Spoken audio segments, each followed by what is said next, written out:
chair's gonna get you. He always shoots from the hip. For iced coffee, take a sip. Toss it out the window at a bar, let her rip. Beanshooter,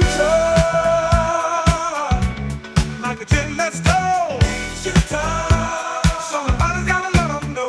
Beanshooter, like a jet, let's go. Beanshooter, there's not a line he doesn't toe.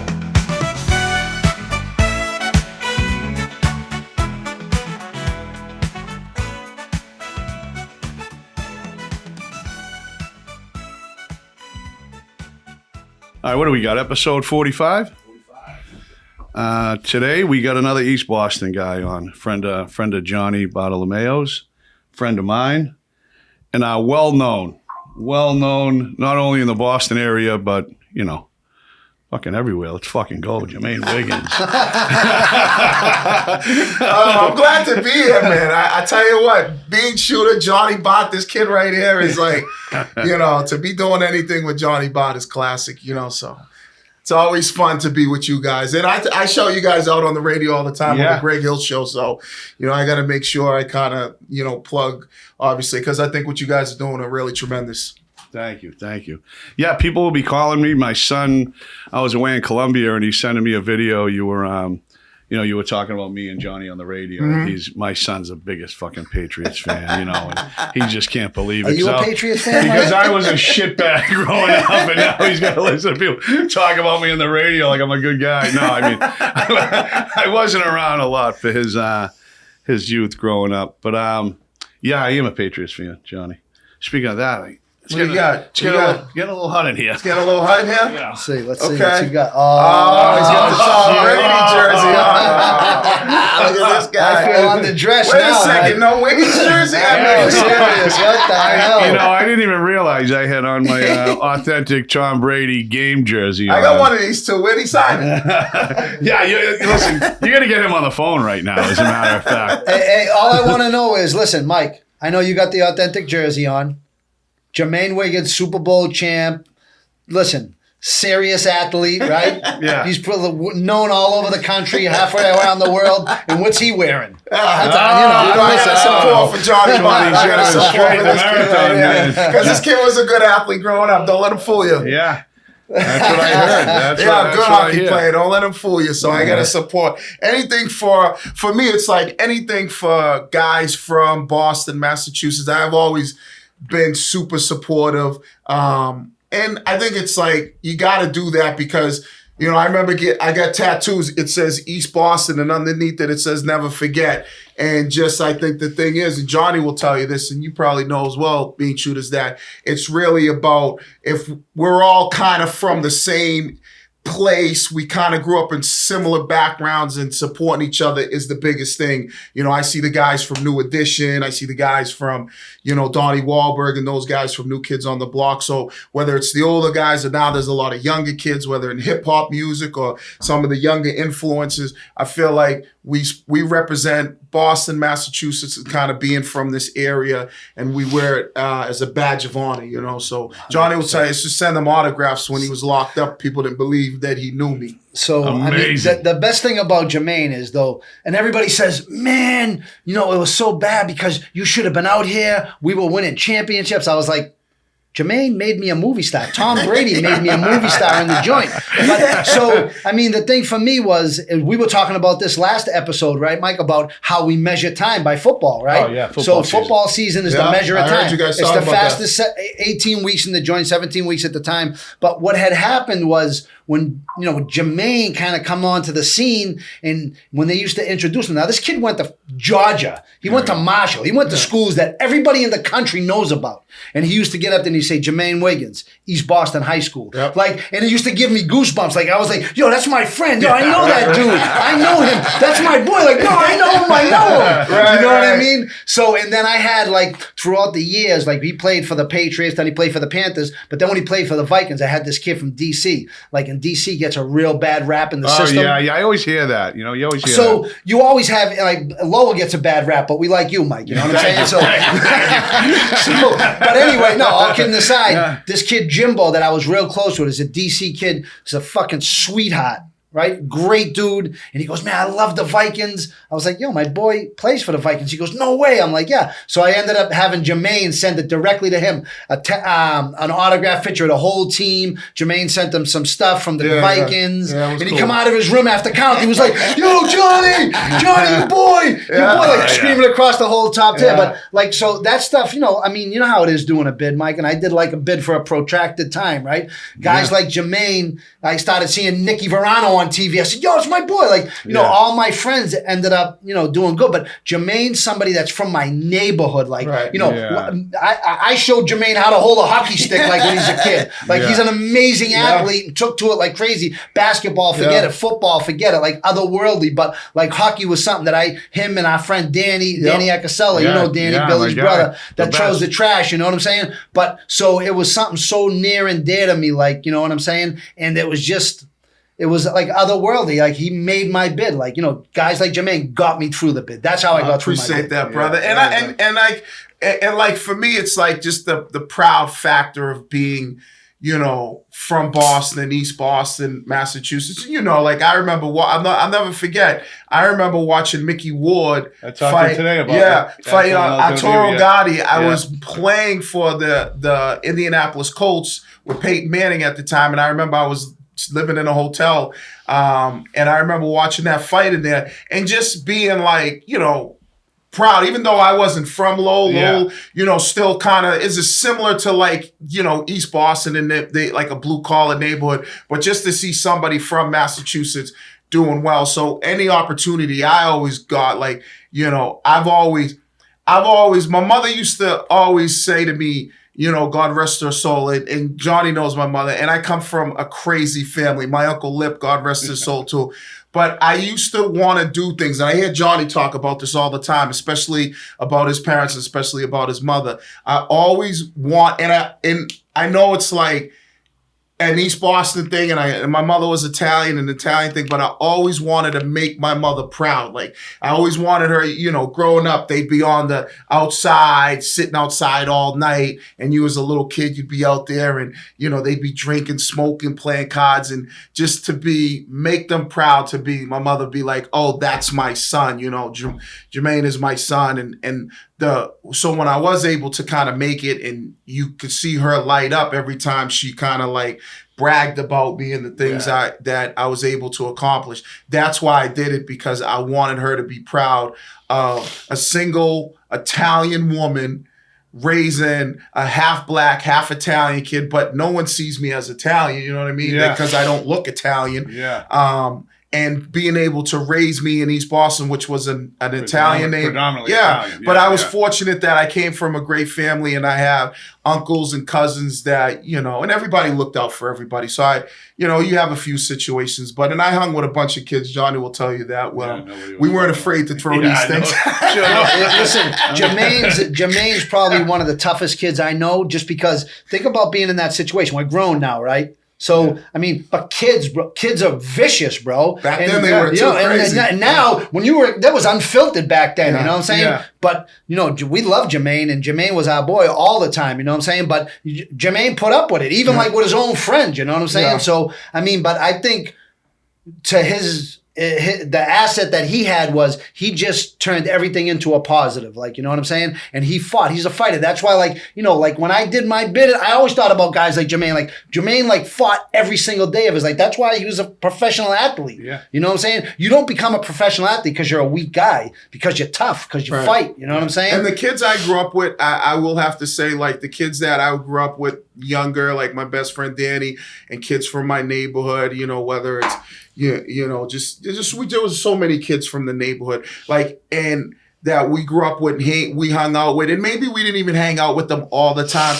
but we always like had each other's backs. Like, so anytime we went out, like we wouldn't take no shit from nobody. It was different back then. We wouldn't take no shit from nobody. We weren't out looking for trouble, but if things happened, I knew these kids had my back, and, you know, they were willing to, like, you know, go to war with me. And I think that's why I'm still have a great relationship and still friends with a lot of the kids I grew up with, is because, you know, they want to see you do successful and that be successful. And I think that was the biggest thing for me was when you got a bunch of kids that are like, hey, you're making it for us, and they were being proud of that. So that's why I always represent Boston. Everybody tell you, anybody I ever played with, I got an autographed football with Tom Brady on it and says to East Boston's finest, because no matter where I played, I always represented being from Boston and East Boston. That's awesome. There's a few things. I mean, I think one of the hardest things must be is how to navigate. Like, I know now, like, even before the Aaron Hernandez thing, I know they talk to these kids and say, hey, you got to get away from your old neighborhood and your old friends. They're going to drag you down. Right. They're jealous. Right. I know you want to take these guys with you, right? But they teach these young athletes coming up, like, hey, you got to cut off your old friends and your old neighborhood. And it's got to be tough to still stay true to your roots and be with your friends. And it seems like, everyone respects you no matter what. Like some of these kids come from the hood, they're jealous, they're trying to kill them and rob them. And, it's a whole bad thing. So it's a testament to who you are, that you stay true. Even Johnny's in prison. You're writing them and sending them things. And like Danny and all these guys, like from day one, Right. And I think for me and the kids I grew up with, I was like, they live vicariously through me. You know what I'm saying? Yeah. So for me, if something was going crazy, I had the type of friends that would be like, hey, you don't need to be around here. Like, go, you got too much going for you. So like my friends weren't jealous of me. My friends were lifting me up because they knew if I made it, they made it, and they were able to kind of like live that life vicariously through me. And I was always there from day one. So if something did happen, they would literally, take the bullet for me, because that's the way, that's just the way we were raised. You know what I mean? It's kind of like, I don't know, it was different back then in the late 80s, early 90s. So a lot of those, so when I made it, I wasn't looking to separate myself from the kids I grew up with, regardless of what they were doing. Danny used to say all the time, he goes, this guy's playing in Georgia, bro. Right. He's in Georgia. He can go anywhere in the whole state of Georgia. They'll give him free meals going. And he wanted to come back and hang out with Danny. Yeah. But I know that like these guys would always, have my back. And if you grew up in an area where you see everything, right? Like I always say this, I wasn't a criminal, but I grew up around criminals. Right. My uncle did a lot of shit, and Johnny knows my uncle Chuck, he passed away. I grew up with Johnny. Johnny obviously, did things that, he was doing at a young age, which ultimately he learned from. But there were so many people that you grow up, you go to East Boston High School, and there are people from all over the city of Boston, whether it was Dorchester, Roxbury, Mattapan, Eastie, Southie, and you learn like kind of how to navigate the world of like the streets. You don't have to be in the street lights to learn how to navigate. And I think that just having a bunch of good friends that you're still true to this day that you can be friends with, they were always there to wanting to see me do well, because they knew if I made it, that was their way of being like, oh, I'm friends with him. So I never was like, I'm separate. I know what you do. And they're like, we're doing what we do over here. We're not bringing that to you. That's awesome. When did it, you were always a great athlete, right? Different sports. I played it all. When did it come to a point where it's like, okay, this is going huge. Like, I just can't get injured. Nothing bad can happen to me. When did people start kind of protecting you? Like, hey, we really, or you yourself, well, hey, I'm really onto something here. Like, I just got to pray nothing bad happens. You got to understand, Mike, like, for me, I never had aspirations about being a professional athlete. Like, I didn't know anybody who was a professional athlete from my neighborhood. I didn't grow up with anybody who went to college. My mother was like, we can't afford college. My mother always used to say, we don't have a pot to piss in or a window to throw it out. And then she used to say, listen, there's no money tree in the backyard and our last name is not Rockefeller. So for me, like, I never had those aspirations about playing and I was a basketball player growing up. I loved basketball. I played hockey. I played hockey and basketball before I played like organized football. We played, tackle football in the streets or down at the city yards or in the snow, stadium, whatever. Like, and at the boys club. But I never had those aspirations about going there to that level. And I never even had aspirations about going to college because I didn't know anybody. And my best friend, you guys know Danny, to this day, it's like I was a quarterback in high school, and I wasn't like I wasn't like really recruited or anything like that. I was a good athlete, but I wasn't like this highly recruited athlete. And so I was going to go to Northeastern, and my best friend Danny goes, you should go to prep school. And I had no fucking idea what prep school was. I was like, what the hell is that? Yeah. And, and it was 1 year I went to Bridgeton Academy in Maine. And that decision ultimately led me to get to Marshall. And then from Marshall, my head coach went down there and went to Georgia. And then when I was at Georgia, I still had no aspirations, and I was able to get to Georgia. And then when I played with Champ Bailey and all those guys, as I started to see them, like my senior year, I was like, oh, maybe I can play in the NFL. But it wasn't until late down. Really? Yeah, it wasn't until I was a senior at Georgia and I was playing with Champ. And Champ was a top 10 pick, and I played with Orlandis Gary, who was from D.C. I played with Matt Stinchcomb, Chris Terry. These were all first-round draft picks. And I was basically like eating crumbs off their plate that were like, so I was able to make a name for myself. And then Bill Parcells, it was actually Charlie Weiss, was like, hey, would you like to come to the Jets as an undrafted free agent? Really? And that's when I was like, hell yeah. But I didn't really start thinking about the NFL until I was. So tell us how that went. Yeah, so you went. I want to hear this. I don't. After my senior year in Georgia, me and Orlandis, who played running back for the Denver Broncos, Orlandis Gary, we were training down there where we were Champ, and we were training with this real big trainer out of Atlanta, Chip Smith, who I still talk to. He trained like Brian Urlacher and a ton. Like, you see a lot of these guys getting ready for their pro days, right? Mm-hmm. Yeah. We just seen a million of them running 40s and jumping. And so when everybody wants to see Champ Bailey.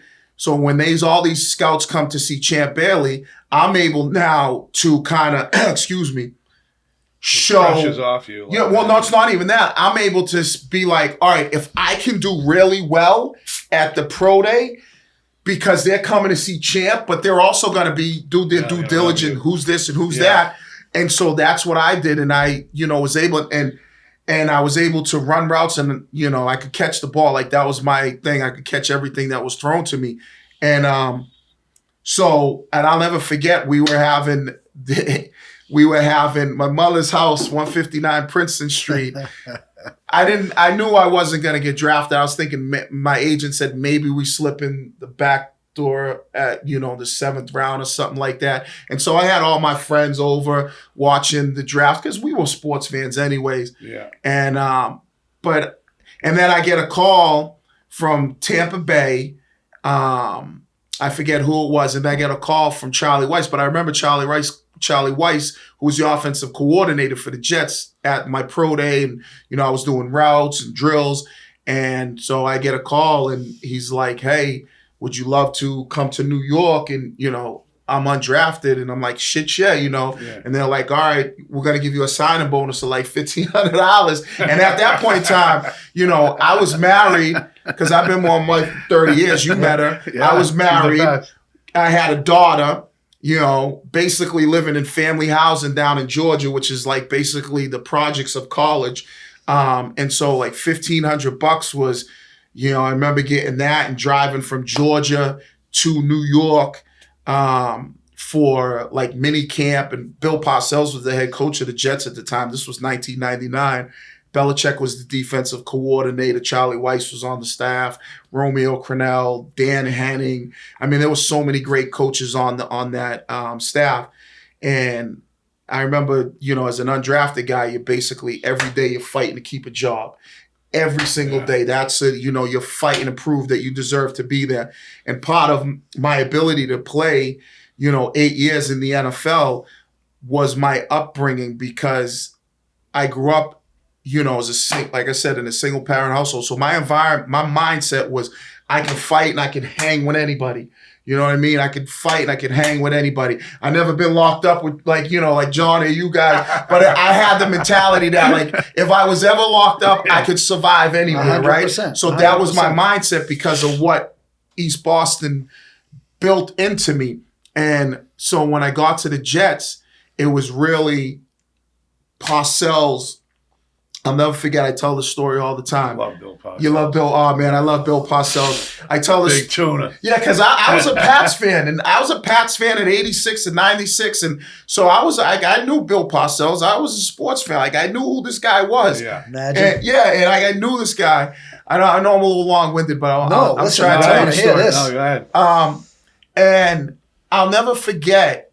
I get to like the off season and the mini camp, and I'm sitting next to guys like Jumbo Elliott, who played offensive lineman for the Giants. Because remember, you grew up in Boston. You grew up in this environment. You grew up as a sports fan in the 80s. We knew who Mark Bavaro was. Right. Mark Tight Bavaro, end, tight end. Icon. But remember, he was from where we were from. Revere, right? Yeah, he was, he had family in East Robin Boston. Bavaro. His sister Robin Bavaro. He had family there, Yeah. whether Danvers, wherever you want to say, you knew who he was.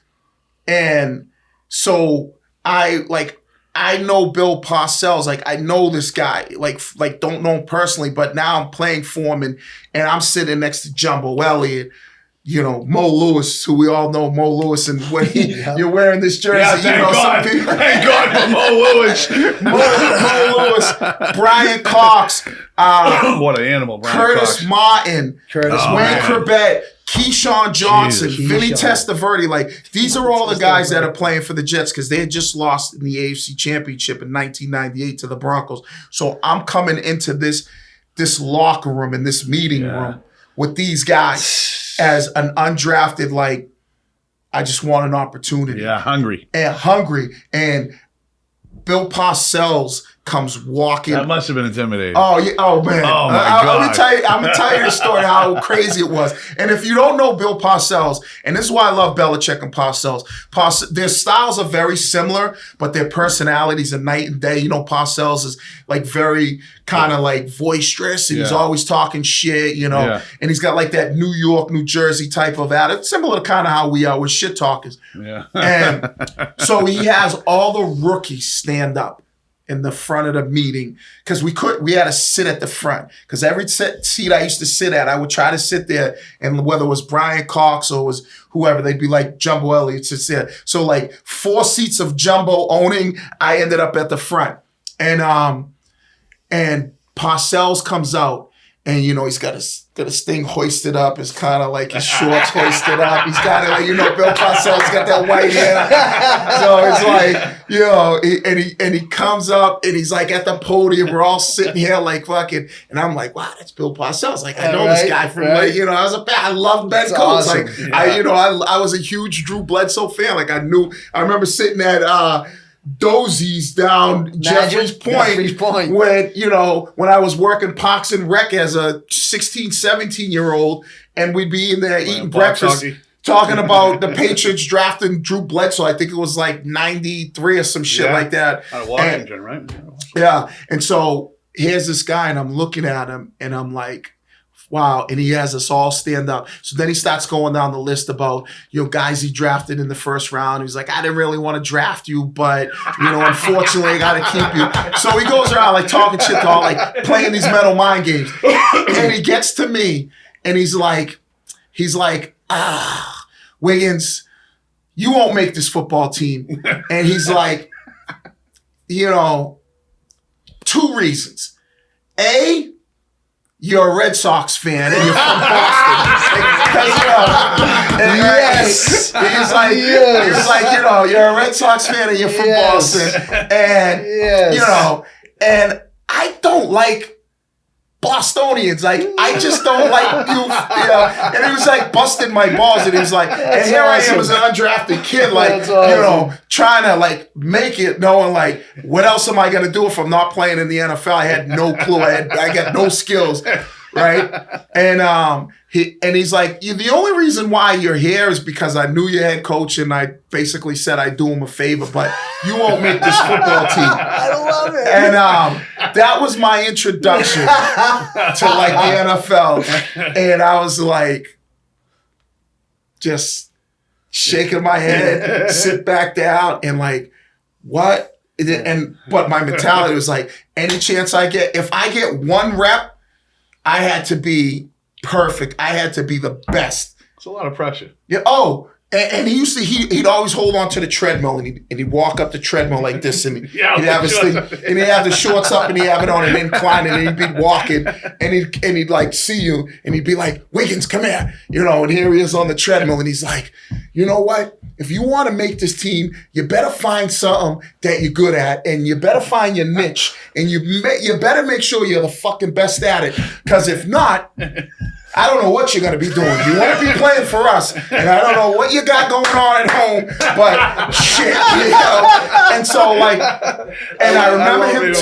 I remember him telling me that, and every opportunity I got, I made sure that if I ran a route, whether I was on the scout team, I was, got one rep, I made sure that any chance I could get, I would catch everything. Everything, because that's what I do. I wasn't the biggest guy. I wasn't the fastest guy. I was going to be smart, and I would catch everything. And every day after practice, I'll never forget, I worked with Roman Pfeiffer, and he would be getting ready to play. And I was a practice squad kid. And every day, and I tell both my boys who play football, I would get with him, and I would work on things so he would get better at. But I'd also be working on those things that would help me. And I'd ask him, I'd say, Roman, how does this affect you when a guy does this? Like, I'd always pick his brain. And every day I would pick his brain and I'd pick Bill Belichick's brain, because Bill Belichick was the defensive coordinator. And I'd say, Bill, what gives this coverage problems? What gives this coverage problems? So if I ever got to the point where I was actually going to play and I'm running routes and I'm trying to read coverages and how man to man, I would know what gave them problems and I would try to do those things. And that's why I was able to play, is because that savviness, like, you know what I'm saying, is when you're inside, you got to learn how things work, and you got to learn from guys that have been there before. And I was a sponge. I kept my mouth shut and I got all that information, and every day I would just be fighting. And that's kind of like how, people remember me in the league, like Belichick to this day. It was like, he wasn't the biggest. He was still showing film when he was coaching for the Pats, because I see Devin McCourty, and he would be like, oh, Bill talked about you. And it would be like, wow, that's awesome. Yeah. And it'd be like, this kid, and he'd be like, you got to be smart. You got to be tough. And I would play through so much pain because I knew, I as an undrafted kid, I knew that that's when football was like a different breed. We had 2-a-day practices, 2.5 hours in the morning, 2.5 hours in the afternoon. You could kill guys going across the middle. So that you were going across the middle. Yeah, I was going across the middle. I was going across the middle with no fear. I was like, if somebody's going to take my head off, I'm going to hold on to the football. And if they're going to drag me out of the club boots first, I'm going to have that football in my hand. But that's kind of like how I was introduced to the NFL. So now look, what happens? Okay, now what happens with the Jets? How do you? Obviously, you won Super Bowls. Mm-hmm. Tell us what happened with the Jets. Bring us through the whole thing. So as I was with the Jets, and my first year I was on practice squad, and that's trying to just make it and everything, and just trying to prove that you deserve to be there. And as an undrafted practice squad guy, that's what you have to do. That's even if you're a late round draft pick, but even especially as an undrafted guy, that's what you have to do. Every day you have to fight. And so I would fight every day at the Jets, and I was a practice squad. And then my second year, I made the team, and I made the team, and I was, third string tight end, and I'm fighting. I'm on special teams. I'm doing whatever they asked me to do. And then they got to a point, I think it was like week 11 in the season, and they got to the point where one of the punt returners got hurt. And they said, all right, we got to bring in a guy to do punt returns, right? And so if they got to bring in a guy, then they have to cut a guy. And they said to me, hey, listen, we got to let you go. But that was my life, though. That was my life. It was like my life for me and my wife and my daughter was living in hotels and basically figuring out, all right, what's the next move every single day? Because at any point in time, once they come get you, that's it, it's over. And then, like I said, what skills do I got? It would have been come back to East Boston and figure it out. And I lived with my mother for a period of time when I did get cut. But they said, hey, listen, we got to bring in a punt returner. This was the Jets. This was the 2000 season, at like week 11, towards the end of the season. And they go, all right, we're going to put you on practice squad. They cut me on a Monday. Monday night, I was in New England because when they cut me, remember, Bella, this was the 2000 season. Oh, yeah. So the beginning of the 2000 season with the Jets, Bill was supposed to be the head coach, but it didn't work out. Al Groh became the head coach. Bill went to New England. Okay. When Belichick went to New England, he took, Charlie Weiss. And so here I am playing for the Jets. Bill, Charlie, and a lot of those guys that were with the Jets the year before my rookie year in New England. Parcells is the GM at the time, or direct VP of football operations. So they cut me week 11. I end up going Monday night. They cut me. And this is crazy because the Monday night they cut me, you remember the miracle on Monday night, the Miami Dolphins Jets game where Arnold Schwarzenegger was in the booth and we were down by like 20-something points and Schwarzenegger's like, the Jets are going to come back and win, right? And I remember I caught my first touchdown in that game on a Monday night. And then Monday they cut me. Monday night, I'm in New England. Tuesday I'm there. The following Monday night, the Patriots play the Chiefs on Monday Night Football. Charlie Weiss they bring me in on the Tuesday. They're like, you're going to play.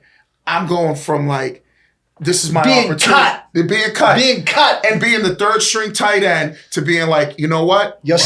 We're not very good. You know our system. That Monday night, against the Kansas City Chiefs, I end up catching like 5 passes, a touchdown for Bledsoe.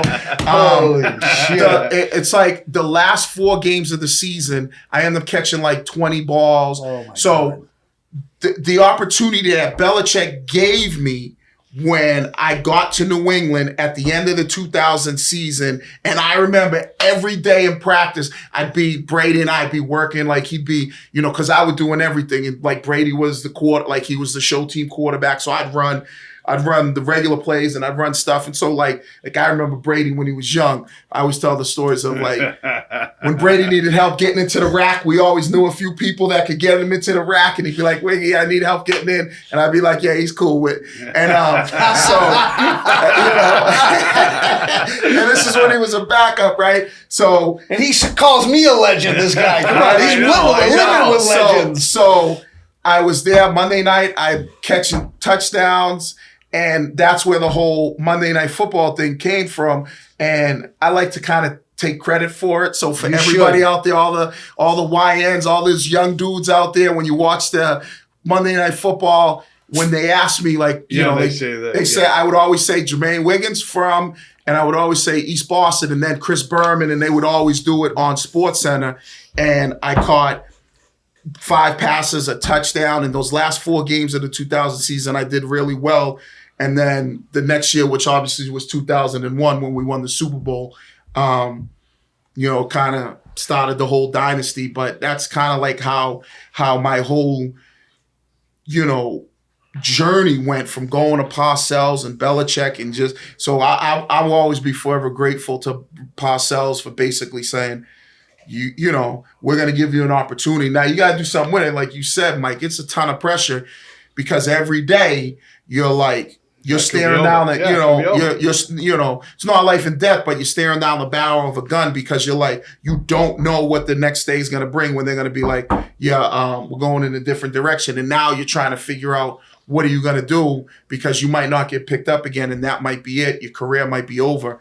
And so, I kind of look at it, my NFL career, I played 8 years. I played in 2 Super Bowls. I set some records that are pretty amazing. And all this from a kid, all this is being a kid from East Boston who never even thought about it. So that's why I'm so proud to represent being from here, because Boston and East Boston kind of made me, and it built that in me, you know what I mean? And so when I see people nowadays that are from here doing well and representing, I'm always proud of that because so anytime like people always try to support. Like, anybody says, hey, can you come on and do a podcast and this now that we do the radio show, and I give Greg Hill, man, a ton of credit because if Greg Hill gave me an opportunity in the mornings to be part of his show. He's with the best. We're doing we're doing great, well. and I used to be on with Felger and Maz and like it, but it's just always like we got a little girl in the and Courtney's with us. Courtney, Courtney Cox. She is super like she is as genuine as they come, but it's always just like the hard work of just and it's just. I gotta say, people say, "How do you?" I love being on the radio. I talk shit for 4 hours a day. A few things after your first game in New England, when you saw your mother, that must have been 4 catches and a touchdown. Yeah, that much 5. Yeah, 5. 5 catches and a touchdown. That must have been she was so unreal. Yeah, she was so proud of me because you'd have to know my mother. My mother was like, She was as crazy as they come. She passed away in 2020, 70. Yeah, it's how it is.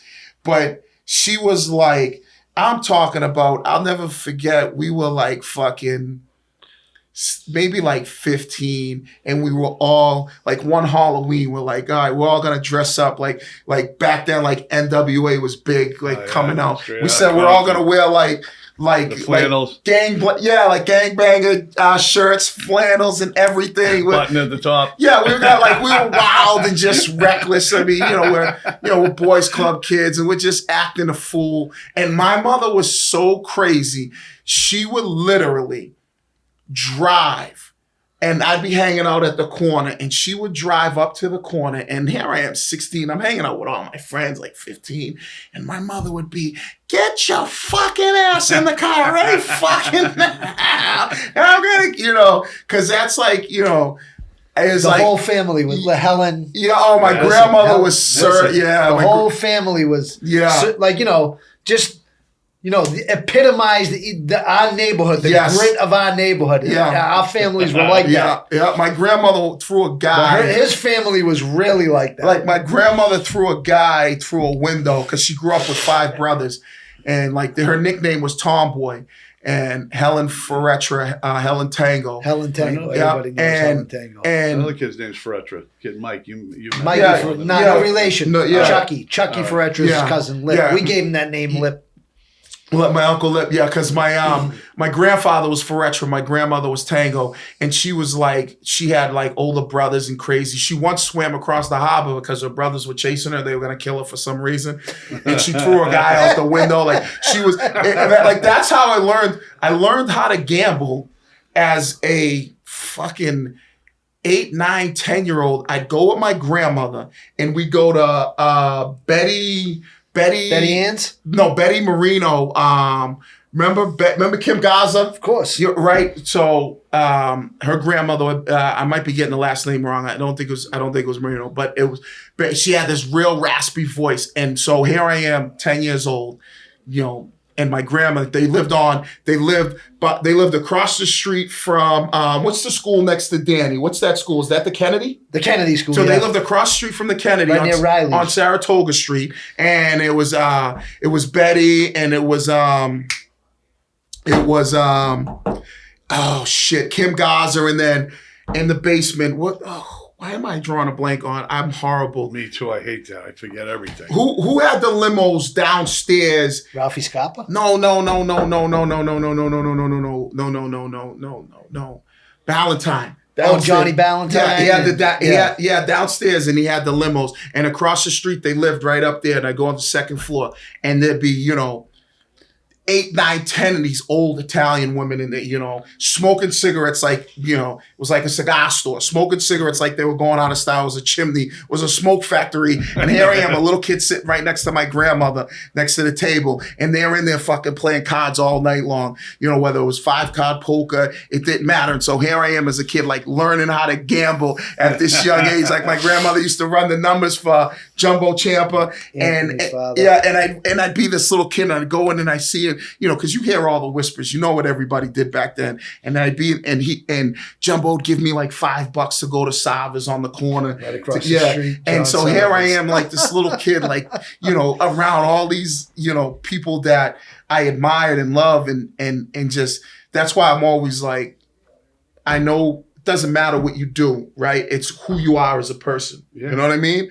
Like, and that's why I've always, like with Johnny, I've always been like, and my friends, it's like, I'll go to war for these guys because I know who they are as people, not what they do. You know what I mean? Yeah. Like a lot of people like what they know, who are they as a person?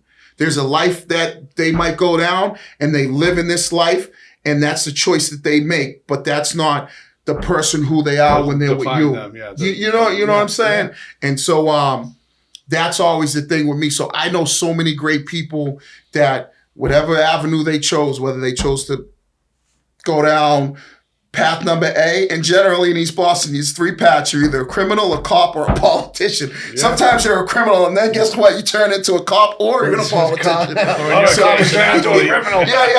like, those are the 3 avenues. And like, sometimes you might even hit 2 of the 3. You might even hit all 3 of them. Hit the trifecta, kid. But guess what? Is that kid a good person? Even though whatever they do, they do.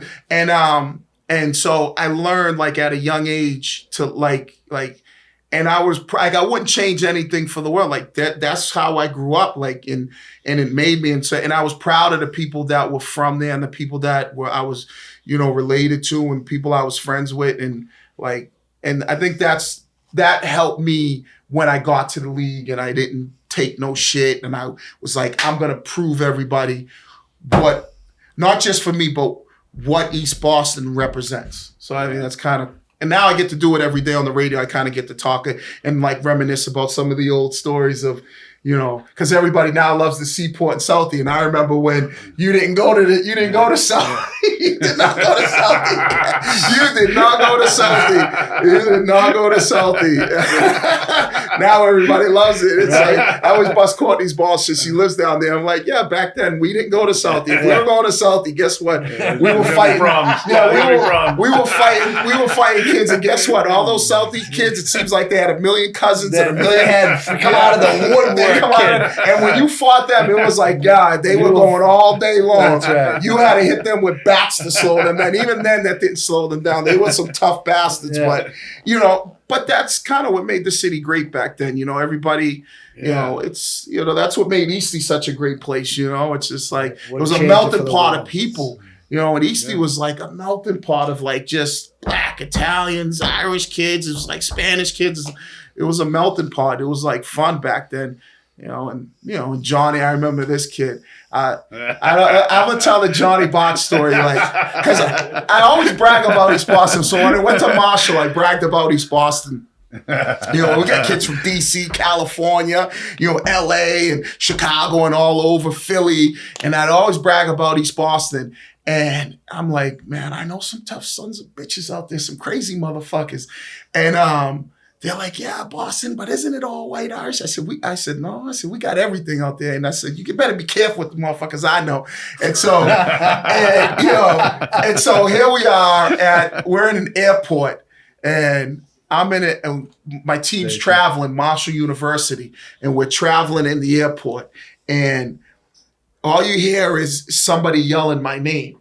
And you turn around, and there's, I don't know how many of you. There's probably about like 12, 13 Hells Angels. Yeah, there's about 12, Jermaine! All his teammates were like. They were all looking like, and they, and you got to think, like Johnny was like, he's shredded now, but he was like big, vest on, and they never wore shirts, tattoos everywhere. They looked like fucking, they looked like they were going to. They looked a pot. Yeah, they looked like something's going on. Somebody's getting wrong. There's a plane getting hijacked. They're walking down this fucking, and all the kids on my team, they're all looking and they're going, you know these guys? What the fuck's going on here? And here I'm talking. I'm in Chicago's O'Hare Airport. Yeah, really? yeah. And so, the biggest airports, yeah, and right? so you got to think on my football team, we got guys that are 6'6", 6'7", 300-pound, 320-pound linemen, and the kids from all over the country.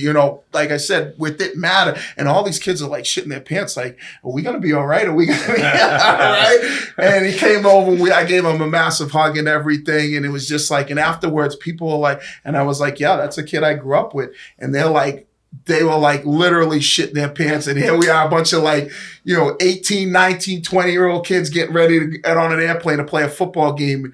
And they probably had never seen that, like, you see the Hell's Angels. What a random. Listen, and I seen him and I recognized, like, that's my boy Jermaine. But then, like, I mean, they were getting on it. Just think about the two different trajectories in life, right? They were getting on a plane to go play football. All these guys I'm together. sure you guys would probably going to do it. Yeah, we were getting on a plane for the Girl Scouts. They were going to play football too. I think we Some were of the Girl Scout cookies. I think actually what happened at that actual time was we were getting off a plane and somebody had got murdered in Chicago, and we were going down there to a funeral, and to see what was up. So we were going really two different, different paths. But here it is, like two different paths. But it's, for me, it's a kid.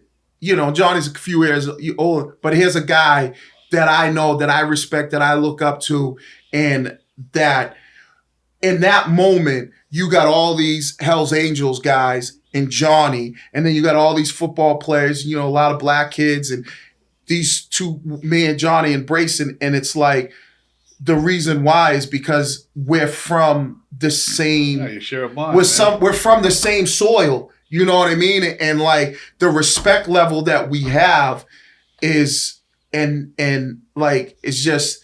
That's what, like, I think is like the respect. You bring two worlds together. Like, you know what I'm saying? Just two people can do that. Yeah. And it was just like, totally different, but the same. But anybody there that had that common bond with us, we were all together at that point. You know what I'm saying? So it was just a whole bunch of people. And then you see like all these coaches and athletes and people in the airport, like, what the fuck is going on? Their heads were spinning. It was like Linda Blair and The Exorcist. It was like their heads were spinning. But they looked at you a little differently after that. Yeah. And I believed you. What's crazy?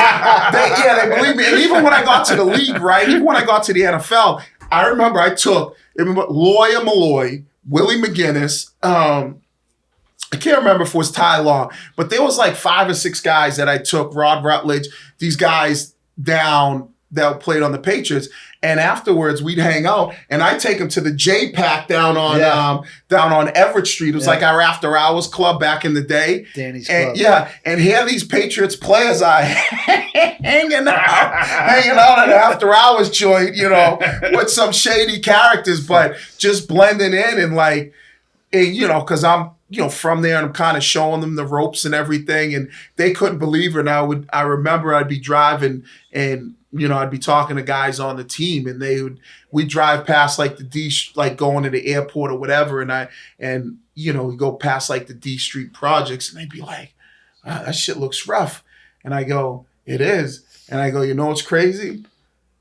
Is 90% white people that live there. So like the project, right? The project. So it's a different perception that people have. Right. And like what people don't understand is like the whether it's the white kids, the black kids, the Spanish kids from around here, we all come from, like they like to say now, we all come from the mud. We're all poor. We're all come from, we might look different, but we all come from a similar environment that, is rough, and it teaches you how to survive. And you're either somebody that learns to survive, or you're somebody that, unfortunately might not be able to make it, but we're kind of all from the same. That's why I always have these funny stories. Like, it's like we were all from the same. I remember when I was going to Eastie, and a lot of the kids that I played basketball with, a lot of the kids, like my boy Jamal Jackson, R.I.P., my buddy Jaquel Henderson, Joe Lambright, who's no longer with us, Jeff Green, like all these kids were from like Dorchester, Roxbury to South End. I hung out with a lot of those kids. And so I was able to see kind of all of the different worlds that Boston had to offer. And I remember we'd sleep over their houses. And like, I remember sleeping at Jaquel's house, and they lived in the South End. Sometimes we'd have to sleep on the floor just because of, gunshots or whatever.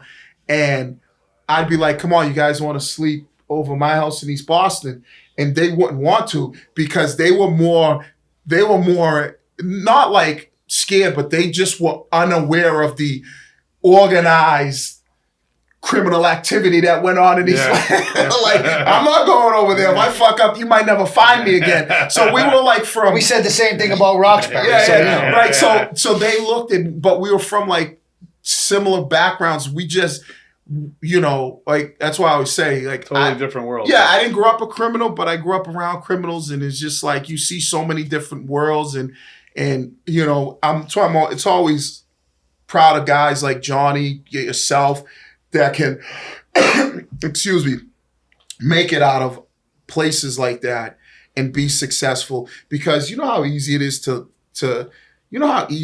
just get caught up in that lifestyle. My uncle had this giant Cadillac and this fifth wheel on the back, DeVille, and he'd driving around and like just, he'd come home and he'd have all this money in his safe, and like to get caught up in that lifestyle, and people that are doing it, and whether it was drugs, getting addicted to drugs. And it's like, it was so easy to get, so many kids that we know weren't able to make it, whether they unfortunately passed away. Ate up by it. Yeah. And so if you are able to make it like you guys are, and you're able to tell your success story, like, it's so easy for people to get caught up in it and not be able to come back from it. Like my uncle Chucky, he got caught up in it, and Johnny will tell you didn't make it out. Yeah, he started drinking when he was like fucking 12 years old, and he was drinking a 30 rack a day like it was going out of style, and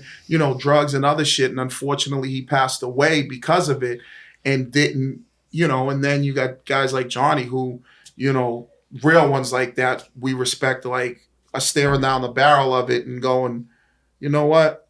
Fuck it. I know what I was doing.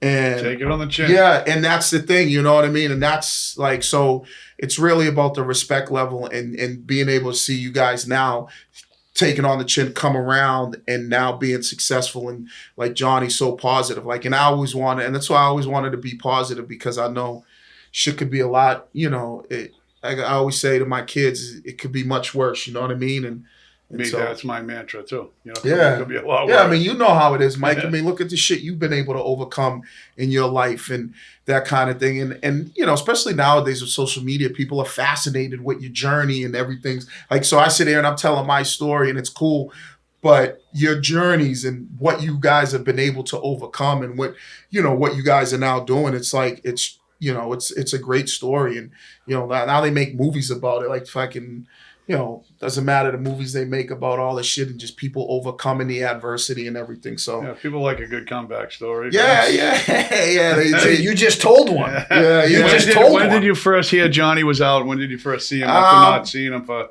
27 years? Well, I always was in contact with him through Danny. And I remember, and I could be making this up. Like, maybe I dreamt it. I felt like at points in time I would talk to him. Yeah, when he was locked up, maybe over a cell phone. But who the hell knows? I could have been dreaming. You know what I mean?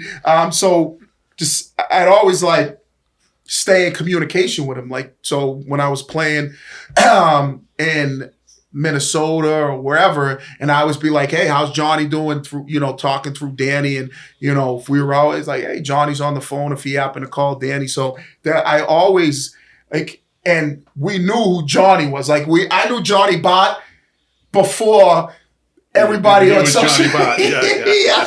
It's like I was like Nicky Verano. Like, Nicky Verano's a good friend of us. I knew Nicky when Nicky was making sandwiches at his Uncle Victor's places on the corner of Saratoga and Bennington Street. That's his neighborhood. That's Jermaine's neighborhood. That was my grandfather. I lived all the way up the street, but that's Jermaine's neighborhood is right where Victor's is, right where Nicky worked. Yeah, right. So he was like closer to Nicky than I was. Right. But we all knew Nicky, of course. Yeah, and he was making the sandwiches back there. I think it was with his grandmother. Yeah. I think his grandmother was back there, and I'd go in Victor's Variety. And you probably know this because I know they did it in Lowell, but I'd always have to go in there, and I'd always be like, put it on the cuff, my grandmother's cuff, and at the end of the week she'd go in and pay it.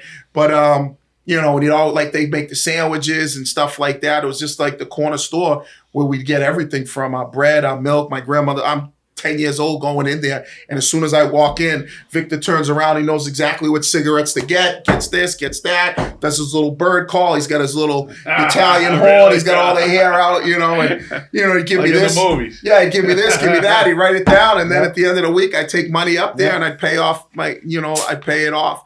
But so I know these guys, and I know so I always kind of stayed in contact with Johnny.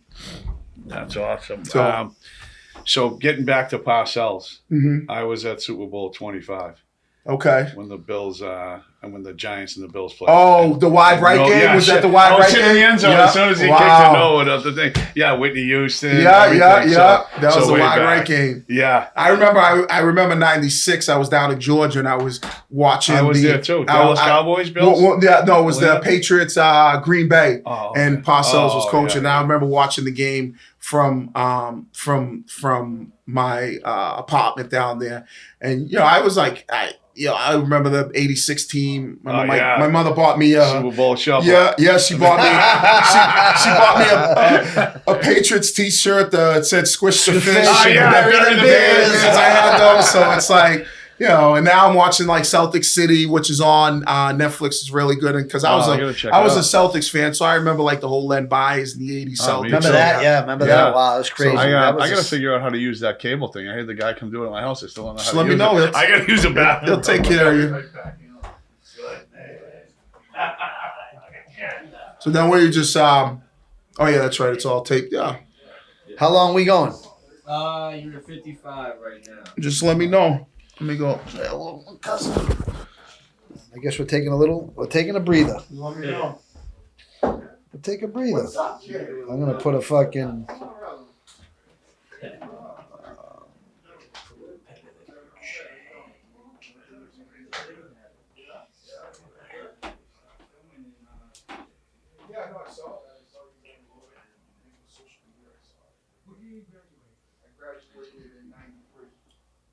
So I was up there playing varsity for Southie in '89. You were in the gym, Southie basketball.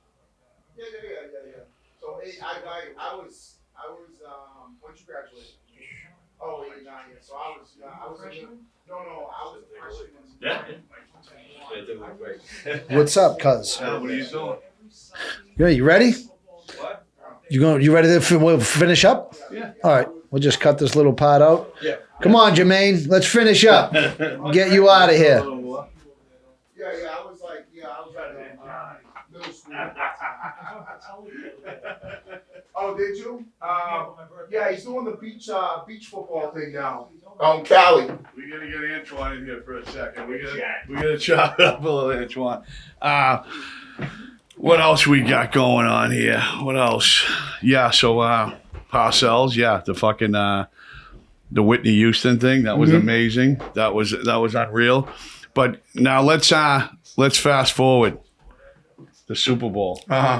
I was locked up as Johnny was. I Right. watched, the Oakland game and that thing. The Snow game. yeah, the snow That was the game. best.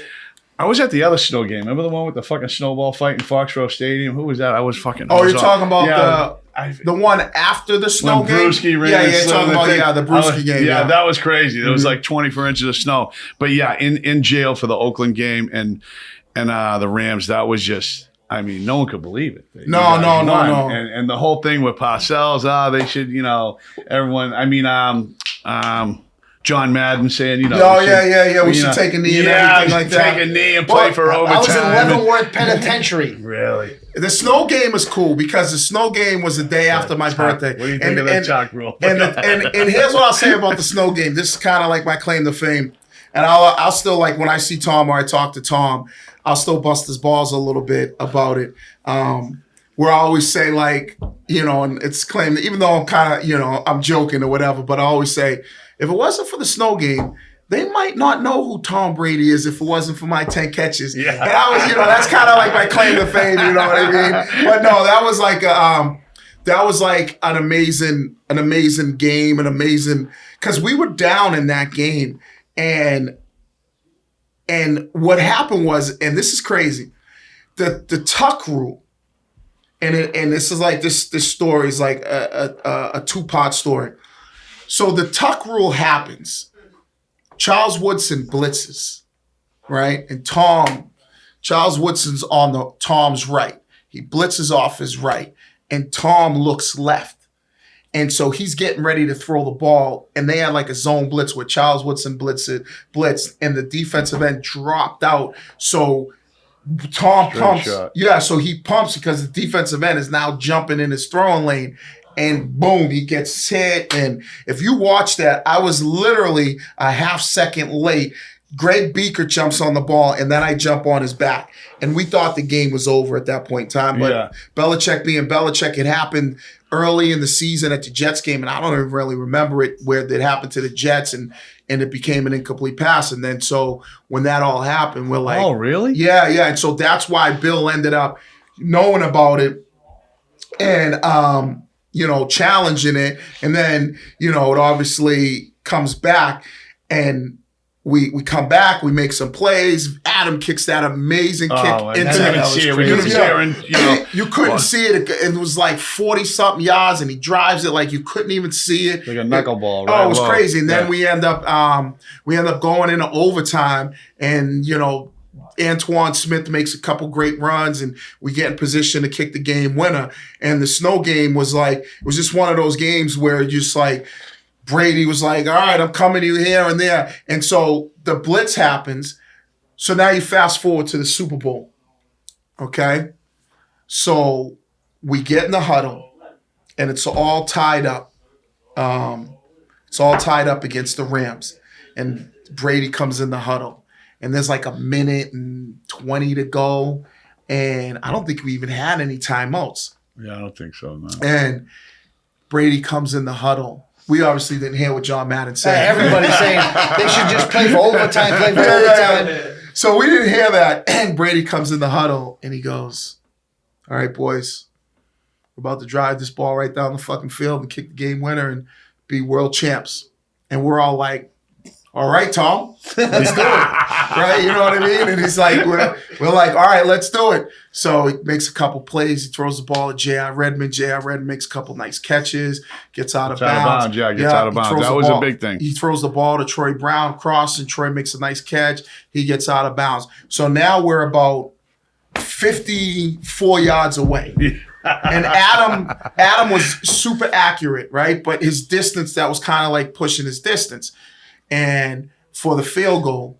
And so basically we come into the huddle, and we got the same play, a similar play to when Woodson blitzed. And Tom should have been looking my way because I was on Tom's right. He should have been throwing the ball to me right where Woodson blitzed from, and he looks the other way. And so we're lined up in the same formation, and we run a similar route where I run like an in and out route. And we're in the huddle, and we're about 7-8 yards away from Adam being ice, for him being money. And Brady's like, all right, Wiggy, I'm coming to you. Oh, shit. Right? You knew that was coming to you? Yeah. Like, because he's like, I'm the closest person. I was the closest one to him. He's like, all right, I'm coming to you, Wiggy. I said, don't worry about it, Tom. Just throw me the football. I'll catch it. He's like, no. I'm coming to you. No, like I'm not nervous at all. Like what I'm envisioning is like catching balls down at the boys' club, like when we're playing like in the street, And I wasn't nervous at all. I was like, all right. No, I was not nervous one bit. Oh my god! And I was like, all right. I'm nervous listening to it. Like, right? I know what happened. And he was like, yeah. He's like, I'm coming. I said, don't worry about it. I'll get open. And he was like, no. I said, I'm gonna get open, Tom. And so they blitz, and he looks my way. And Lennon Little's playing defensive end, and Tom reads the right thing. And so as I'm running across the field, Lennon Little thinks he's running with me, thinking like, oh, okay. And then my route is like, act like I'm going across, hit the brakes, and come out. It's called a little return route, right? And so I run my route. Tom puts it where he puts it. I catch it. Boom. I get the 7 yards, whatever it was. Give the ball to the official. Tom spikes it, spins it. I wasn't nervous one bit. Vinatieri comes out. I'm on the field goal protection team. So I'm the little wing back. And I was so nervous on that. Because you don't want, there's two things. You don't want to be the guy who lets somebody get by you and blocks the game winning or the game winning potential game winning field goal. And you don't want to be the guy who gets called for a penalty. So I was so nervous on that. It seemed like the Rams, no lie, it seemed like they had 30 guys across from me. And I was like so nervous. And I said, all right, what I'm going to do is I'm just going to kind of stick my leg out, put my arm out like this, and they're just going to really have to like run through me. I'll slow them all down. I'm just giving up the body. And so I do, I'm not great. And I do this and I kind of spin around. And when I come back, I see the ball and it's just going dead center. And like it goes through the uprights. Place goes crazy.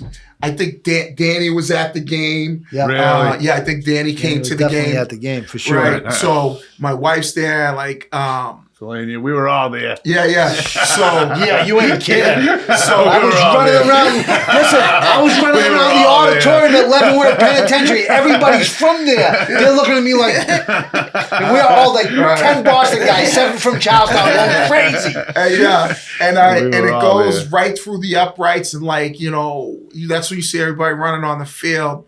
And did it even seem real? No, and this is the crazy part about it. And after all this happens, I'm like thinking to myself, like, because remember, I grew up a Pats fan, so I grew up like, watching this team and I'm like, and I was more happy that the Pats won. You detached yourself from the whole thing. Yeah, and I was more happy like that, like my friends and family that were Pats fans got to see. That's awesome. Like winning a championship awesome.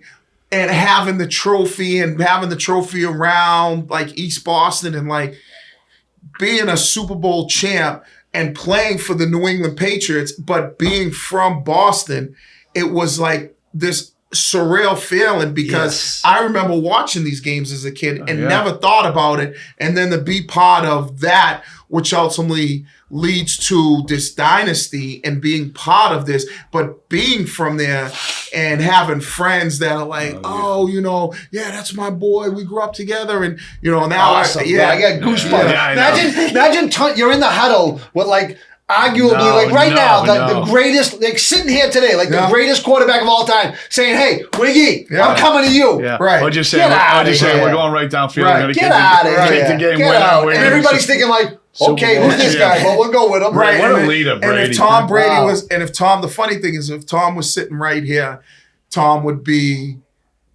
He would be like, hey, he's always talking about East Boston. You fucking guys in East Boston. That's all he talks about. East Boston.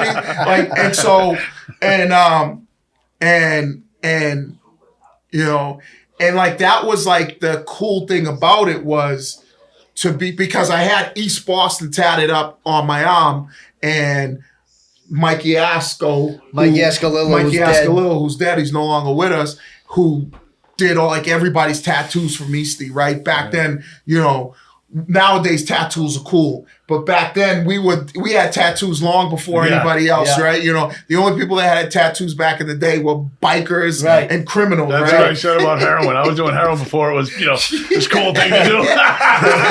Nowadays, nowadays, like people are like, look at my sleeve. Like, what do you do? I'm a doctor. Look at that. For real.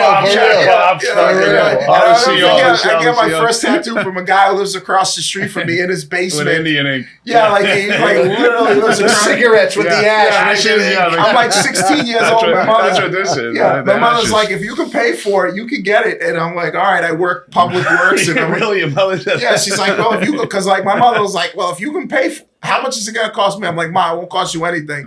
She's like, if you can pay for it, you can get it. Oh, but make sure you give me some money afterwards, right? And I get the tattoo. I got like a tattoo here and then on a tattoo. And then I get this, so it's like East Boston. So every time I always like kind of represented, I always like did that. And so anybody who I ever played with, if you talk to them, they're going to be like, That fucking Wiggy. All he does is talk about East Boston and Boston and like, you know, that kind of My shit. guy, man. Right. After this one, I really love this motherfucker. For real, honest to So God. I'm moving to East Boston. Yeah, that's it. No, If you think I'm from Lowell, why can't you be from East Boston? But you know how it is though. Like I always look at it like this, and this is how I always look at it. Like, you know, and you know, like so when I'm on the radio and I, you know, and we talk about this on the Greg Hill show, like we always talk about like, you know, just like what Boston represented, or not even that, like just like Massachusetts, like being from Lowell, being from Lawrence, you know, being from Chelsea, Revere, Lynn. Lynn. Lynn gets an honorable mention. Yeah, like all those places, like, you know, and you know, like we kind of all. That's why I was saying, like, we all grew up very similar. You know what I mean? Like, we all dealt with bullshit. Gritty. Like, we all dealt with bullshit. Like, you know, kids I like that. I grew up in bar rooms going Yeah, around shining yeah, shoes. like the kids I grew up playing pinball. Right. You know, like, Us too. Like the kids I grew up with in, you know, that went to high school, and John will tell you the same kids, like the kids that we grew up with in Dorchester and Roxbury, like they had the same level of respect for us because we dealt with the same shit. You know what I mean? It might have just been in a different way. Right. You know what I Yeah. mean? It's just like, so maybe it was more of like, you know, like Joe Lambright, God rest his soul, like those kids from Orchard Park or kids who grew up from like, you know, Mission Hill, like my boy Jamal, and you know, it was all about like those different neighborhoods and where you grew up back then and on that side of town, right? And they dealt with all the shit we dealt with just in a different way. And this is why I think we all respect each other, is because Close that door. and this is why I think we all I think there's so much respect for everybody, is because and Johnny is probably the number one testament to it, is that people didn't matter where you were from, it was who you were and what your rep was, right? Yeah. And so people weren't like, oh, I'm tougher than these kids because I'm from Roxbury, Yeah, Georgia. yeah, that shit didn't yeah. exist Yeah. when we were Yeah. growing up. It was like, listen, you cross. Now this is a different Johnny. This is Johnny 2.0. But you crossed the Yeah. Johnny that I knew back then. It didn't matter where you were from, right? Yeah. It didn't matter what you looked like. It was going to be a bad outcome for you. And the respect that people got for that, and you know, and that's why I think it's like we're so connected, because we're from that environment. Like, God rest his soul. I remember him when he was 12 years old and he was a young kid. My best friend Danny's brother, Billy Crazy Ecasella. kid. Billy Ecasella.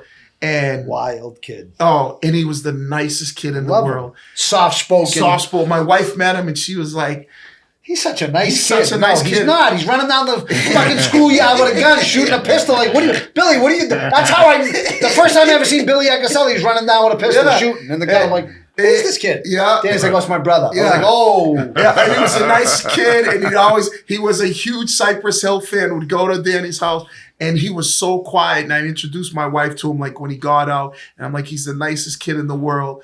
And she's like, oh, he's so, I said, but he'll gut you like a fish. Crazy. Like, he would literally gut you like a fish. Another one that was, like that didn't make it out of that. You know what I'm saying? Yeah. There's a lot of people that didn't make it out of it. Right. You know? And Just got so- trapped in the environment. So that's why I feel like we're so connected, in the sense, like, if you grew up in that environment, it didn't matter.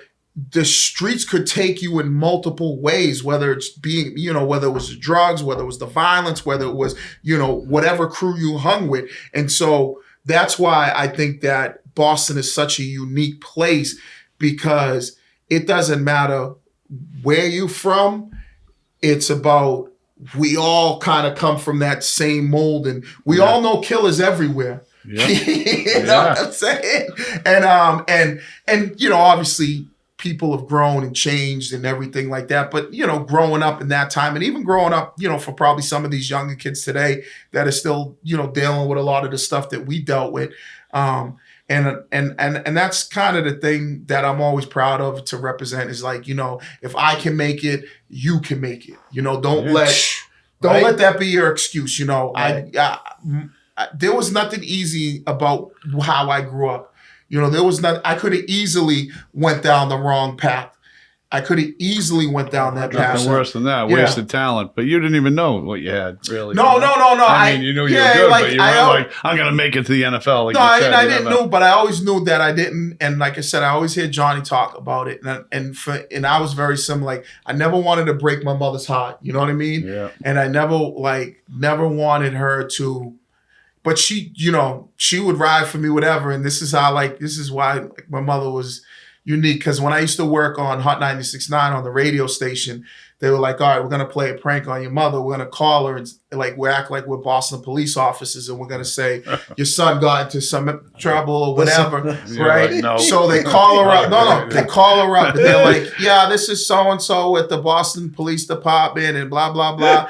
She was like, they were like, where was your son last night? And she was like, oh, he was with me all night. We were watching like an American Idol or some shit like that. Hill Street Blues or some shit. But it just showed like it didn't lying through a teeth.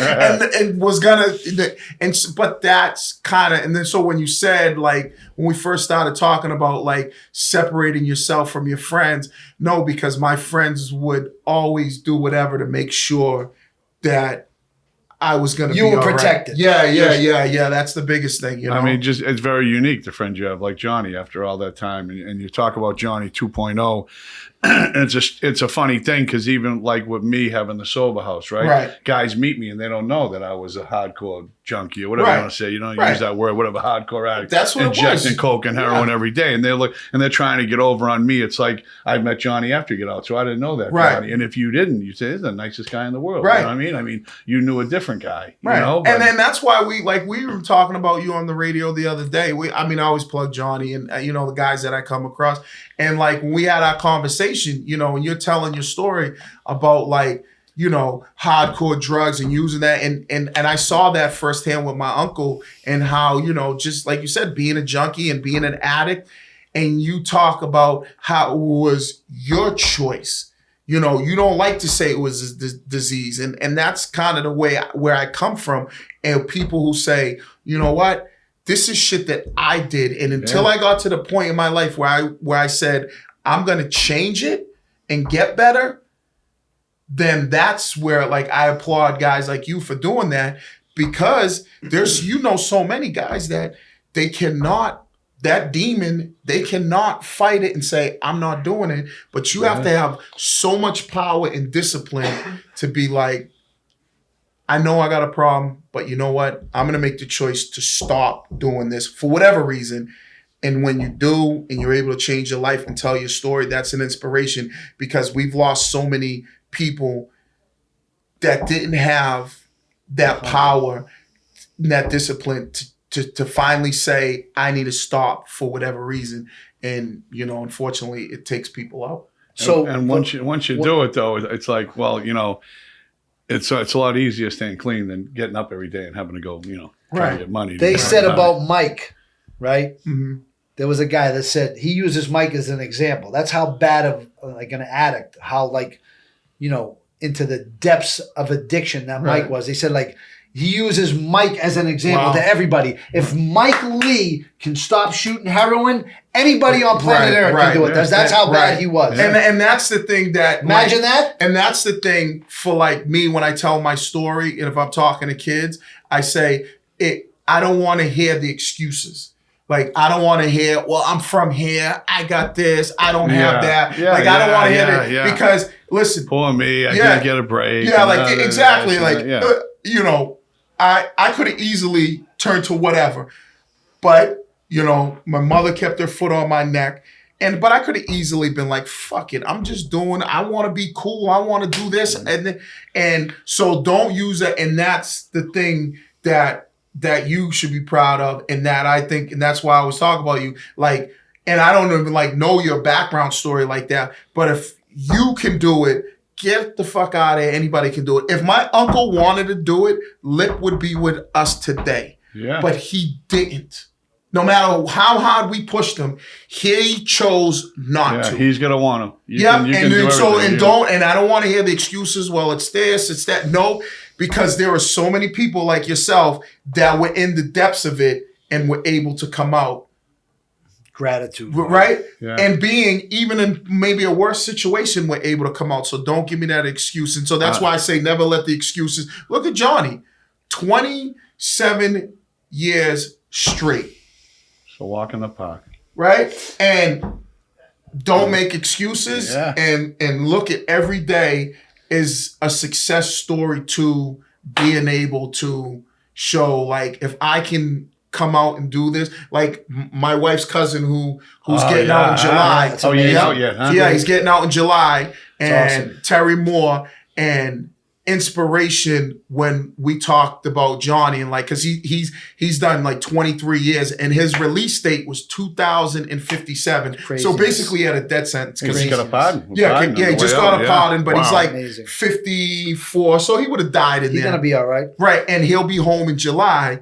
But to see guys like Johnny, see guys like yourself that are now doing positive things afterwards, there's no excuse on like, I can do the same thing. 100%. You know, and I think that should be something that, you know, you guys should wear like a badge of honor, which I know you guys And we do. And Thank then, like, you. you know, a lot of people, like, we just come back from Colombia, and a lot of people are like, oh man, you're on this boat, you got to be drinking. How can you No, even enjoy yeah. it? But it's like me and Mike. I always say to people like, Right. no, if I was drinking, I wouldn't even be on the boat. Right. That's one the part you don't understand. Like, Yeah. I couldn't be on a boat. Right. Like, if I was drinking, I'm saying. But I think me and Mike are a good complement to each other insofar as that, you know, Mike's straight, and we're in an environment with a lot of people that like me and Mike are of the opinion, like, if you like to do something, do it. That's Enjoy it, yourself. If it brings you pain, stop. The And if worst, you the need somebody worst to would be talk is to, if I'm with someone, they're like, oh, I'm having a beer. Oh, sorry. Hey, no, no, listen. do your thing. Yeah, do your thing. Do your you thing. know? That's life. Yeah, Mike. and that I mean, look at Danny. We Danny- choose. Danny He's got the straight too. Yeah, Danny, my best Danny friend. got and it's straight. like, Danny you got know, straight. Well, I was with him when he wasn't, but I didn't like him. yeah. Yeah. And I'll be like, you know, and I've seen Danny through it all, and I'm like, you know, the kid is like fucking, we'll be out The having best. drinks, and he's like, he'll give you the shirt off his back, and he works like a dog. Nicest kid on planet Yeah. Earth. Love him. If Me you and don't Johnny like Danny, work there's like something wrong dogs, with too. you. We work. No, we're hard Yeah, I work. know, That's my hard hat. Yeah, I know. I see. There's not much to it. I seen you guys working out in Colombia. I was like, wow, okay, all right, So- working out on the weights, the prison Listen. workouts. It's all Mike's fault. I was just an innocent bystander. Hey, listen, enjoy your life, Johnny, man. You I love deserve it. it. You deserve it. I You love deserve it. Today, my daughter found an old like picture book, right? You know, all old pictures when I first got custody of her, and a lot of them I was with Boo Boo when they made the movie The Fighter. You know, Right. Paulie Campbell is no longer with us. He played Boo Boo in the movie, and Boo Boo, you know, had AIDS, and I lived with him. And Really? I'm looking at the I didn't picture. know that. And I remember I used to run in the house, and I just copped Johnny, and I'd run in. I'd be like, where's my works? Oh, there's no needles here. And I knew where he kept his, and it was up over the sink. I'd jump up on the counter, and he'd keep it up on the cabinet. And he'd be like, Mike, no. And I'd overdose. I've been hospitalized over 20 times. Right, Overdose. right. So I'm thinking I'm going to, I remember the doctor saying, this is how you're going to die. And I remember I'd run in there and grab his needle, and he'd be like, there's bleach next to the sink. And I hated the bleach because it would like, the black rubber plunger it wouldn't be smooth. If you Right, put right, bleach right. in it. So he'd still Imagine. have blood in it, and I'd go over the sink and just hit it with water, rinse it out 3 times, and pull it apart and hit it with air, and he'd be there like Mike, what are you doing? Right. And I'm like, I don't give a fuck. Right. You know, that's how I was Yeah. at the time. Imagine. And then when I got sober, I'm like, Right. you know what I Better mean? go have that test. Right. that But you know, was- and that's the thing, like, is like when you're in the moment, like, and you know, I only know it of just by knowing people, right? So, and I know the challenges of it. You're in the moment, and you know, my mother she used to cuss my uncle out. Jackie, you gotta stop fucking drinking. All you do is fucking drinking. Like, you know, he'd be like So hard to How old was he when he died? 55, 56. And, you know, he was like, Lip was like, I don't have any brothers or sisters. So really? Yeah, no. No. So I was the only child. And I literally, I felt like the kids that I knew were like, Danny was like a brother to me because him and I were best friends. my Uncle Chucky Lip was like an older brother to me because he always lived with me, and I learned so much stuff from him. Like all my love of like fucking Motley Crue and fucking Poison. I saw him open up Ozzy. Like all my love for like 80s hair band comes from my Uncle Chucky, and That's awesome. And like, and so so those were like my siblings, but as well as like my cousin Chico, we were like brothers. So like I don't have any blood related brothers, but I had so many kids I grew up with that we were like brothers, and I learned so much. And it's just like, when you talk about like you're able to get through it and make it, and it's just like, and then you see him and it's like, yeah, so and many people. every day, fucking Chucky, fucking, and it's like, and I love, Lip was so proud of me, like, and like that's the thing, that's awesome, and he struggled, like he didn't have, he dropped out of school when he was like 8th grade, like he was fucking, but he fucking gambled, and paid the price. Yeah. And when you Really hear like when you talk about like how you're like fucking looking for needles and this, I would go and I helped him get an apartment, and he's fucking in the apartment through the window, beating on the door, like, and he's fucking on the bed, fucking fucking bare cans everywhere. This is during COVID because they would deliver to him, and he's fucking, and I had it, and it's like, that was really when he declined. Yeah, right? and that's when it was like, and I don't know how long he was laying there for, but he was like fucking, and then and then he went in, he had fucking, and then I remember him saying he was up at the Madonna, that little was like a treatment center across the street from the Madonna. Yep. And I go see him, and and he's like, yeah, I'm hungry, I want some food. And then like 2 days later, I go back and see him. He's got a thing in his mouth. He's not speaking, and he's like fucking, and at that point in time, it's like, and he passed away not too long after that. And it's like, shit, and I remember Chucky when I was little, you know what I mean? I was like, I wanted to be like him, hang around him, because he was like all the older kids. Yeah. Like John, Me and Billy King. And then, we were down to Umana School, and Peter Bocchino was a community leader down there. Peter was a great kid, always trying to get us to stop drinking. Right. But we go down there, and he go, why you guys always come down drunk? I go, because we're playing in this basketball league, and the only thing that's going to be a foul is attempted murder tonight. That's what we're doing. and it was like, but Peter was just a great dude. Yeah, He tried to help Peter, Chucky. Yeah. And it was like cool because like, at that point in time, you're young and you're growing up, and like, all the shit that you see on TV, like The Sopranos and all, like, it's like kind of like that's like my life. Like I know all these people, and it's like a great show. But it's like, when you grow up, we lived it. Like, you know what I'm saying? Like if you looked at East Boston at that time, 80s, and that's what it was. So it's kind of like, it's like I knew these guys, and it's like, and it was like, and my uncle was, my grandmother, and I knew all these guys, and it was like, I always say I'm gonna make a movie. Here's my movie. I don't know how much time we got. And make sure we clip this, because I don't want nobody stealing it. Yeah. All right. So here's my movie idea. Here's a reel right here. Here's my movie idea. And it's kind of loosely based on my life, but it's fiction, because I see, a little bit of fiction in there, because that's what's cool. So, and a kid like me who basically grew up in an Italian family, right? Now, here's this movie. I think it's pretty good. Right. Who grows up in an Italian family, grows up in an Italian neighborhood, but he's a black kid, right? But he's, his mother's Italian, and fights his ass off to be the first head of the Italian mafia family. I like it. And all the things that he has to do to overcome. But because like in the classic Casino, when the De Niro's character's like, he's like, I can never be made because I'm not 100% Italian. Yeah. But my movie is that I become made, or my character, and then become the head of one of the one of the 5 families. And we got a director outside. We're gonna go pitch this to him, kid. Hold on, I gotta go. Speaking of Antoine, we're gonna give. Speaking of East Boston High, we gotta give a shout out to my guy Antoine Griffith. Okay. Antoine. Do you know him? Antoine, shout out. This is my guy. What's going What's on? up, brother? That's Jermaine. everything. How you doing? That's everything. How are you? You know, How's Johnny? everything, brother? How are you? You met Johnny All yet? right. Nah, I haven't met you. I seen him. He was on the show last week. How you Yeah. doing? So you went to Eastie? Yeah, I went to East. When'd you Okay. graduate? I didn't graduate, but I went 2000. So 2000, you're 1999. I went to Okay. the late 90s. all right. So early you're a 90s.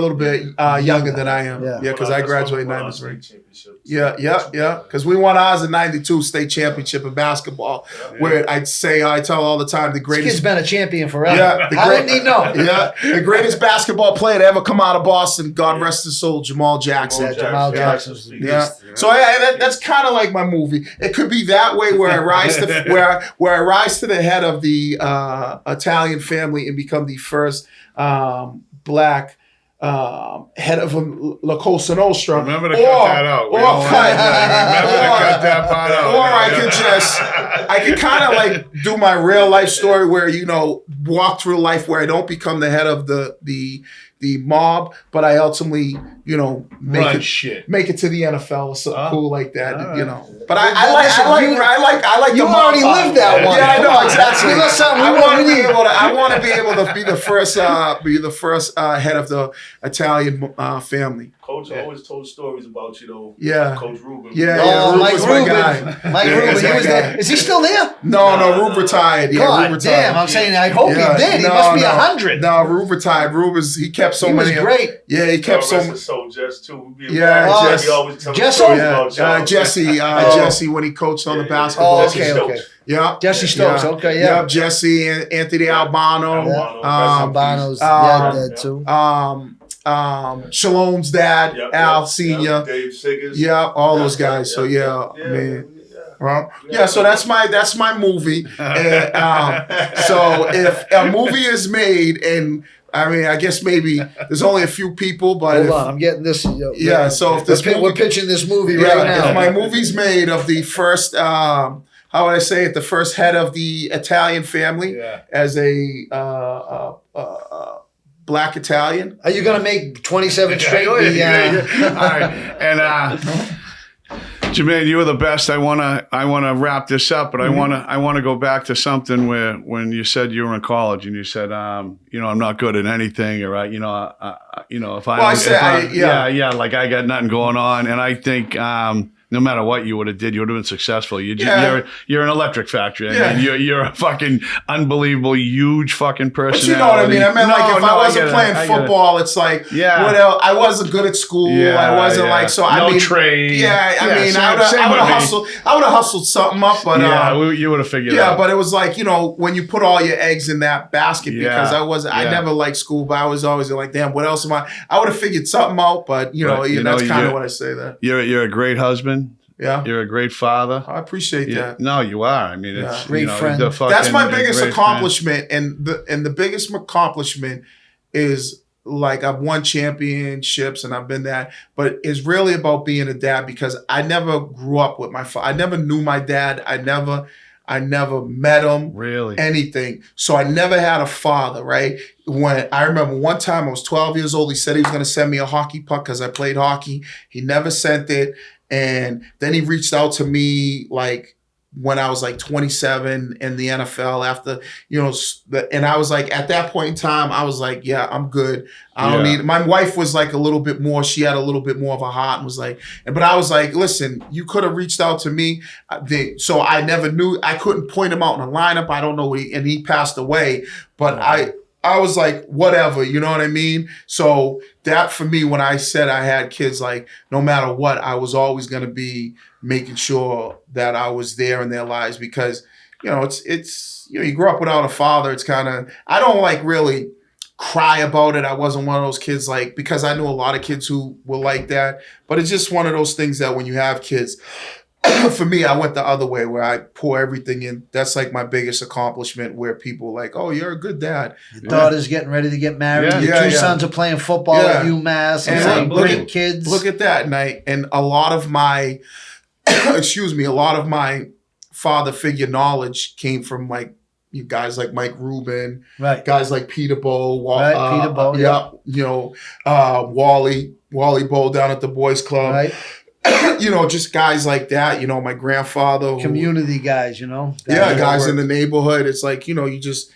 Those were like the male role models in my life. That's why I feel like I could have went. Johnny Bott. Yeah, sure. Johnny Bott. Johnny Bott was more like a big brother. But that's why I say like you could have went in so many different ways because there was so many different male role models, like guys that were doing well, guys that were living life. There's just so many different ways. But I respect all the people that and I'm here because of all the people that have been in my life that have been able to help me, whether it's with advice or just being friends or just helping me kind of walk through this life and try to be as successful as I can. Listen, this was right here. This was probably this is the best thing I've sat through. Like, no question. In any podcast, No just question. listening to I your like story. I like it when you have the guys on. I like the jail stories. I don't think you know it yet, but you're going to be a reoccurring guest. It's me, I you, don't and John. mind. We'll just come on every week. I like the jail stories. The only thing about having him on that was a little fucked up was it's hard to get him to talk, John. Yeah. It's kind of No, this was. You walked me difficult. through the whole. Yeah, there's a getting lot out of of things you. that I didn't know about your story that are like fascinating in and of itself. I love, I told you, I'm proud of everything you guys are doing. I love that you guys give people platforms that, whether it's music, whether it's people who are coming out of jail that are trying to do the right thing. I love the whole element of seeing people that are from where I'm from that are doing successful and it's cool. Overcoming obstacles. Yeah, man, like we all did. yeah. It's really cool. I mean, there's just so many people, that are out there, especially now with social media that are being huge that are influences. And I know your next guest on I know him very well. We're related. So Awesome. Director Rex De Palma. Hey, listen, that's Do your thing, do right? your thing. And so I remember him when he was a little kid, and That's awesome. But yeah, I appreciate you guys taking the time out. And we This is a appreciate great episode. appreciate you coming Awesome. on. Episode 45 in the books. This episode was brought to you by 27 Straight Clothing Apparel. Nice, huh? All right. We're That's what we rocking. do. Represent. Get your shirts. I want a little piece of that, Johnny. Of course. All right. You already got a piece of the empire. This should be like a Beanshooter I'll link. pay for If the they flight. buy a shirt, they're going to click a certain Listen, thing. I'll pay for the flight to When are Colombia. you doing the collab? When are you doing 27 Straight Beanshooter t-shirt collab? So, I know, that's a so good now, idea. you know what I mean? Mug That's a shots good on idea. front and back. Yeah, there we go. Right, there you go. Thank you so like it. much for coming on, man. This was the best. Awesome. This And, was a great. Yeah, that's it. That's Excellent. a wrap. Beanshooter, I like the jet, let's go. Beanshooter, it's not a line he doesn't toe. In a world full of dogs, you're gonna need a dog catcher. If you're wearing a mask out there, and fresh air's gonna get you. He always shoots from the hip. For iced coffee, take a sip. Toss it